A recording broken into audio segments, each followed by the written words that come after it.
Hello friends, welcome to 01 electrical engineer channel. अगर आप किसी भी इलेक्ट्रिकल के क्षेत्र में इंटरव्यू की तैयारी कर रहे हैं तो ये चैनल आपके लिए बहुत ही फायदेमंद रहेगा। आइए वीडियो स्टार्ट करने से पहले चैनल को सब्सक्राइब कीजिए और वीडियो को लाइक कीजिए। आइए स्टार्ट करते हैं आज की वीडियो। आज का टॉपिक है what is power and its types. Power के क्या टाइप्स है, पावर क्या है, आज के टॉपिक में हम ये डिस्कस करेंगे। इलेक्ट्रिकल पावर उस रेट को रिफर्स करती है जिस पर इलेक्ट्रिकल एनर्जी इज ट्रांसफर्ड और converted into other forms of energy such as light, heat और मोशन। इलेक्ट्रिकल पावर किस रेट को रिफर्स करती है? उस पावर को रिफर्स करती है जहां आपका इलेक्ट्रिकल एनर्जी जब चेंज होती है किसी अदर फॉर्म ऑफ एनर्जी में। जैसे कि बल्ब है, बल्ब को हमने सप्लाई दी, उसने लाइट दी। हीटर है, हीटर को आपने सप्लाई दी, उसने हीट दी। तो हीट और ये लाइट आपका क्या हुआ, अदर फॉर्म ऑफ एनर्जी हुई जो आपकी इलेक्ट्रिकल एनर्जी कन्वर्ट हुई।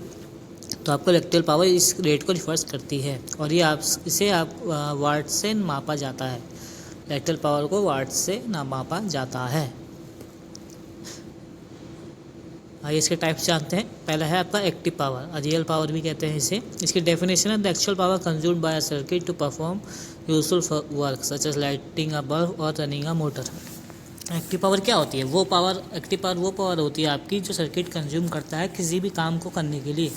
जैसे कि लाइटनिंग अ बल्ब और रनिंग अ मोटर। बल्ब को चलाने के लिए जो पावर यूज़ हुई आपकी वो एक्टिव पावर होती है। मोटर को चलाने के लिए आपकी जितनी पावर यूज़ हुई वो आपकी एक्टिव पावर होती है। और इसका फॉर्मूला होता है आपका P=VI cos थीटा। समझ में आया आपको एक्टिव पावर आपकी क्या होती है? और इसका यूनिट होती है वाट और किलोवाट। एग्जाम्पल है आपका power used by house hold appliances. घर में आपके जितने भी अप्लाइंसेस होते हैं जिसमें उसमें पावर यूज़ होती है वो आपकी एक्टिव पावर होती है।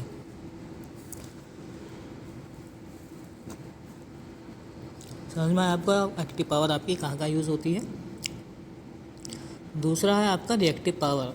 इसकी डेफिनेशन है वो पावर जो एसी सर्किट में आगे पीछे बहती है लेकिन यूजफुल कार्य नहीं करती, वोल्टेज लेवल को बनाए रखने और इंडक्टर मैग्नेटिक फील्ड बनाए रखने। क्या होती है आपकी रिएक्टिव पावर? रिएक्टिव पावर वो पावर होती है जो सर्किट के आगे पीछे बहती है लेकिन यूजफुल कार्य नहीं करती।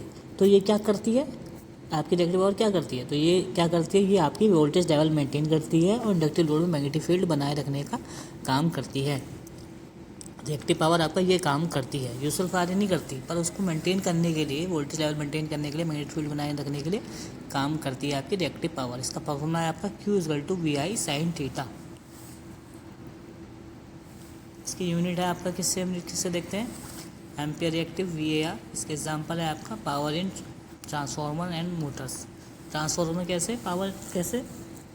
तो ट्रांसफर की वाइंडिंग में आपका क्या होता है, मैग्नेटिक फील्ड होता है। जो पावर आपकी मैग्नेटिक फील्ड प्रोड्यूस कर रही है, मोटर में मैग्नेटिक फील्ड प्रोड्यूस कर रही है, वो आपकी रिएक्टिव पावर होती है।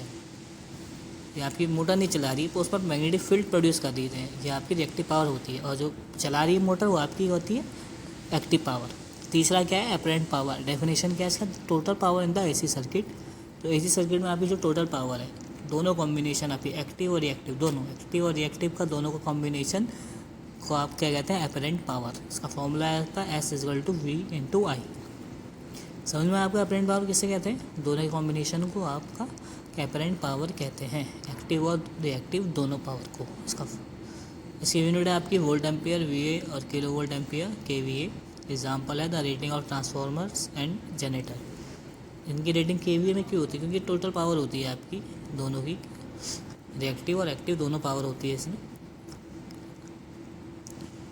पावर ट्रांसफर और जनरेटर की रेटिंग को हम KVA से डिनोट करते हैं। उसके बाद आपका इंस्टेंटेनियस पावर। इंस्टेंटेनियस पावर किसे कहते हैं?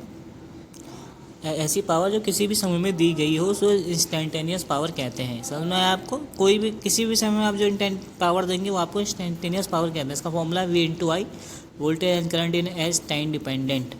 एग्जाम्पल है इसका power is an oscillating AC wave form.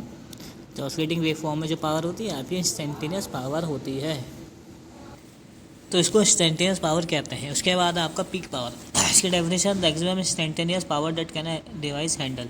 Peak power वो पावर होती है जब कोई भी एक इलेक्ट्रिकल डिवाइस है जो उसकी एक पावर हैंडल करने की एक क्षमता होगी और एक मैक्सिमम पावर हैंडल करने की क्षमता होगी, और तो उस मैक्सिमम पावर को आप क्या कहते हैं, पीक पावर कहते हैं। एग्जाम्पल क्या है, the highest power output of N amplifier. Highest power amplifier का जो आउटपुट है वो उसके एग्जाम्पल है। सिक्स्थ आपका एवरेज पावर है। औसत शक्ति एवरेज पावर किसी विद्युत परिपथ इलेक्ट्रिकल में एक निश्चित समय अंतराल को उपयोग की गई शक्ति का औसत मान होता है। एवरेज पावर क्या होता है? ऐसी पावर जो किसी समय के अंतराल में उपयोग की गई हो, ऐसी पावर को हम एवरेज पावर कहते हैं। उसका मान हमारा एवरेज पावर कहते हैं। जैसे power reading on electrical bill, जो आपका बिल आता है पूरे महीने भर का, उस अंतराल में की गई जो पावर यूज़ हो रही है वो आपकी एवरेज पावर होती है। कॉम्प्लेक्स पावर होती है आपकी vector sum of active and reactive power represented as imaginary unit. जो वेक्टर सम हो है आपका एक्टिव और रिएक्टिव पावर का, उसे हम क्या कहते हैं? कॉम्प्लेक्स पावर कहते हैं। एग्जाम्पल क्या है? Use in AC power analysis. AC power analysis में जो यूज़ होती है आपकी कॉम्प्लेक्स पावर होती है। आशा करता हूँ आपको सभी पावर समझ में आई हो अच्छे से। Thanks for watching this video. Please subscribe the channel and like our all videos and watch our all videos. धन्यवाद।